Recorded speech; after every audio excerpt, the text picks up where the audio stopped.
અમરેલીથી વિસાવદર, ચલાલા, ધારી અને વિસાવદરની સાથે હળહળતો અન્યાય કરવામાં આવેલો અને બ્રોડગેજ સુવિધા છે એનાથી લોકોને વંચિત રાખવામાં આવેલા. સ્વયંભૂ આજે લોકોમાં જનજાગૃતિ અભિયાન સહી ઝુંબેશ આદરવામાં આવેલી અને મોટાભાગના લોકોએ ખૂબ સારો એવો પ્રતિસાદ પણ આપેલો છે. આપણા માનની કલેક્ટર સાહેબ સાથે જ આપણા સાંસદથી લઈને રાજકીય આગેવાનો તમામ લોકોએ આપણી વ્યાજબી માંગણીને આમ જોઈએ ને તો ન્યાય આપે તેવું વલણ અત્યારે હાલમાં અપનાવેલું છે. વિકાસથી વંચિત ધારી, ચલાલા અને વિસાવદર, બ્રોડગેજથી વંચિત ચલાલા, ધારી અને વિસાવદર, જેના માટે બ્રોડગેજની સુવિધાને લઈને ધારી પત્રકાર સંઘ, ચલાલાના જાગૃત નાગરિકો, ધારીના જાગૃત નાગરિકો સાથે જ અમરેલી બ્રોડગેજ કમિટી દ્વારા એક મિશન શરૂ કરવામાં આવેલું છે અને આ મિશન અંતર્ગત આપણે અત્યારે હાલમાં સહી ઝુંબેશ આદરેલી છે. વાત કરીએ તારીખ 1/6/2026ના રોજ ધારી શહેરમાં જે સહી ઝુંબેશ આદરવામાં આવેલી હતી, જેની અંદર 3000 કરતાં પણ વધુ લોકોએ પોતાની સહી કરેલી હતી અને જેનું આવેદનપત્ર આપણે માનની સાંસદ અને જિલ્લા કલેક્ટર અધિકારીને આપવામાં આવેલું હતું. ત્યારબાદ આપણે 6/6/2026ના રોજ ચલાલા ખાતે સહી ઝુંબેશનો એક કાર્યક્રમ રાખેલો હતો, જેમાં પણ આપણને 2000 કરતાં વધુ લોકોએ સાથ અને સહકાર આપેલો.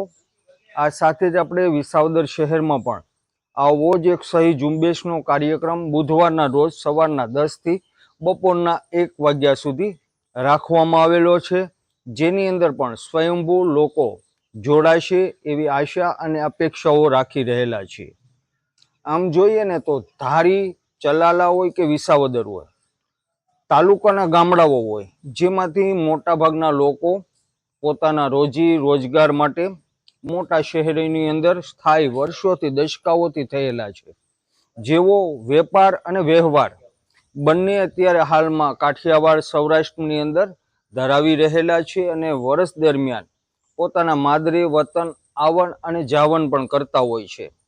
ત્યારે આ લોકોના માટે પણ બ્રોડગેજ સુવિધા ખૂબ જ મહત્વની છે, ખૂબ જ સુખાકારીની છે, ખૂબ જ એમના માટે સુવિધાજનક આ માધ્યમ કે જે બ્રોડગેજ સુવિધા. આમ જોઈએ તો સાથોસાથ આપણે ધારી તાલુકાના અંદાજિત 100 જેટલા ભારતીય જવાનો કે જે દેશની રક્ષા માટે, આપણી સૌની સુરક્ષા માટે પોતાના અલગ અલગ જે ફરજના સ્થળો હોય છે ત્યાં ફરજ બજાવી રહેલા છે.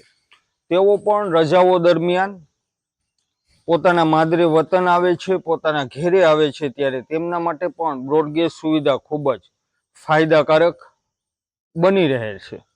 હવે જ્યારે આપણે બ્રોડગેજની યોગ્ય માંગણી કરી છે, ત્યારે આપણા માનની સાંસદને જ્યારે આપણે રજૂઆત કરવા માટે ગયેલા, ત્યારે સાંસદે ખૂબ સરસ એવી પોઝિટિવ વાત કરેલી હતી અને આપણને આશ્વાસન આપેલું હતું. આપણે આશ્વાસન જોતું નથી, આપણે તો બ્રોડગેજ સુવિધા જોઈએ છે.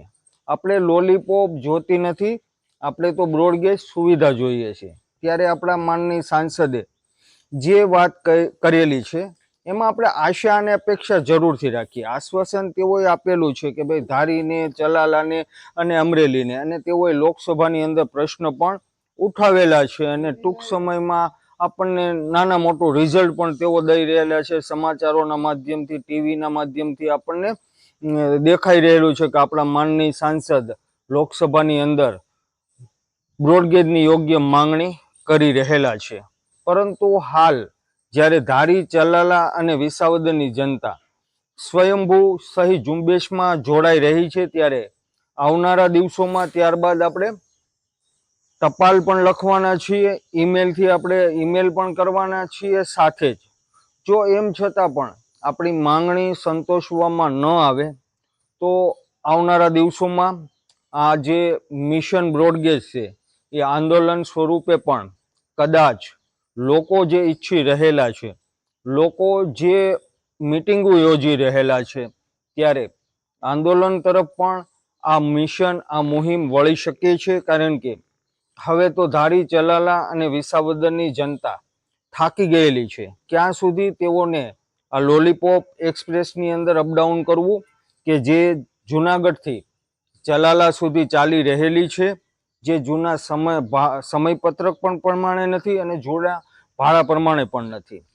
અને હા, લોકો ઝંખી રહેલા છે બ્રોડગેજ સુવિધાને, અને બ્રોડગેજ સુવિધા લઈને જ જંપવાના છે એવો દ્રઢ નિર્ણય પણ લોકોએ કરેલો છે. અત્યારે હાલમાં ધારી પત્રકાર સંઘ હોય કે પછી અમરેલી બ્રોડગેજ કમિટી હોય, વિસાવદર બ્રોડગેજ કમિટી હોય, આ બધા આગેવાનોથી લઈને પાયાના જે લોકો દોડી રહેલા છે આ મિશનને સફળ બનાવવા માટે, રાતને દિવસ જે લોકો મહેનત કરી રહેલા છે એમને સફળતા જરૂરથી મળશે. આંદોલન તરફ પણ કદાચ આ મિશન વળે તો પણ જાગૃત આગેવાનો, જાગૃત જે સ્થાનિક લોકો છે તેઓ આંદોલન કરવાના પણ પૂરેપૂરા મૂડમાં છે. ત્યારે આપણે સરકારની પાસે, આપણા માનનીય સાંસદ, માનનીય ધારાસભ્યની પાસે પણ આશા અને અપેક્ષા રાખીએ કે લોકો અત્યારે હાલમાં લોકોમાં રોષ વ્યાપી ગયેલો છે, કારણ કે એમને જે સુવિધા મળવી જોઈએ એ સુવિધા મળતી નથી. જે સુવિધા લોકો ઝંખી રહેલા છે એ સુવિધા તેમને નથી મળતી, તો સ્વાભાવિક છે કે તેમાં રોષ વ્યાપે. અને આ જે રોષ વ્યાપેલો છે ત્યારે આવનારા વર્ષની અંદર 2027ની વિધાનસભાની ચૂંટણી પણ આવે છે. વિધાનસભાની ચૂંટણીમાં ધાર્યા કરતા પણ અણધાર્યું પરિણામ ધારી લાવી શકે એમ છે. ધારી વિસાવદર હોય કે ચલાલા હોય, આની અંદર લોકોને જોઈએ છે જે સરકાર આપતી નથી. આપણા નેતાઓ ઉચ્ચ રજૂઆતો જરૂર કરે છે પરંતુ તેમને સફળતા મળતી નથી. ત્યારે લોકોમાં જે રોષ વ્યાપી ગયેલો છે, આ રોષ કદાચ 2027ની ચૂંટણીમાં અણધાર્યું પરિણામ પણ લાવી શકે છે. ત્યારે આપણે તંત્ર પાસે, રાજકીય નેતાઓને આ વિડીયોના માધ્યમથી, આ સમાચારના માધ્યમથી એવી અપીલ કરીએ છીએ કે વહેલામાં વહેલી તકે ધારી, ચલાલા અને વિસાવદર એટલે કે અમરેલીથી વિસાવદર સુધી બ્રોડગેજ સુવિધાને મંજૂર કરવામાં આવે. લોકોને જે સુવિધા ઝંખી રહેલા છે એ સુવિધા આપવામાં આવે. માંગ્યા વિના માં પણ પીરસતી નથી, એ સાચું અને સત્ય સૂત્ર છે. ત્યારે આપણે તો બ્રોડગેજની યોગ્ય માંગણી આપણી સરકાર પાસે કરીએ છીએ, અને સરકારને જે નાગરિકો માટે જે સુવિધા અને સવલતો આપવાની હોય તેમની ફરજ છે. ત્યારે સરકારને પણ આમાં નમતું જોખીને લોકોની અપીલ, લોકોની માંગણીને સંતોષવી એ એમની પણ ફરજ છે. સાથે જ આપણે એવી પણ આશા અને અપેક્ષા રાખીએ આપણા માનનીય ધારાસભ્ય, આપણા સાંસદ સભ્ય, ચૂંટાયેલા પ્રતિનિધિઓ સાથે ધારી તાલુકાના તમામ સરપંચો કે જેઓના પોતાના ગામમાંથી 5-25 જણા જે પોતાનું માદરે વતન છોડીને સુરત, અમદાવાદ, મુંબઈ સુધી જેઓ રહેવા ગયેલા છે, તેઓ જ્યારે પાછા આવે છે તેમના માટે પણ આ એક સુખાકારી અને સુવિધાનું માધ્યમ છે. બ્રોડગેજ ટ્રેન સુવિધા, આપણા વિસ્તારનો વિકાસ પણ થશે. ત્યારે દરેક પ્રતિનિધિઓ જે ચૂંટાયેલા છે, દરેક સરપંચો આ બધા પોતાના લેટર પેડ ઉપર મુખ્યમંત્રીને જે રજૂઆત કરવાની છે એ માટે પણ તૈયાર રહે અને લેટર પેડ અમારા સુધી પણ પહોંચાડે. કારણ કે આગામી દિવસોમાં આપણે માનનીય મુખ્યમંત્રી ભૂપેન્દ્રભાઈ પટેલને રજૂઆત, લેખિત રજૂઆત, રૂબરૂ રજૂઆત કરવા માટે જવાનું છે. સાથે જ જે ચલાલાનું આવેદનપત્ર છે જે આપણે ભાવનગર ખાતે ડીઆરએમ કચેરી ખાતે ડીઆરએમ અધિકારીને આપવાનું છે. આ સાથે જ હું મારી વાતને અહીં પૂર્ણ કરું છું. આપ સૌના સાથ અને સહકારની, સાથે તંત્રના પણ અને સરકારના સાથ અને સહકારની ખાસ અપેક્ષા રાખું છું. આપ સૌ આ મિશનની અંદર જોડાયેલા છો અને વધુમાં વધુ સંખ્યામાં, મોટી સંખ્યામાં, હજુ પણ વધુમાં વધુ સંખ્યામાં લોકો જોડાય એ માટે આ વિડીયોને આપ સૌ વધુમાં વધુ શેર પણ જરૂરથી કરજો અને મિશન બ્રોડગેજ છે એને સફળ બનાવજો.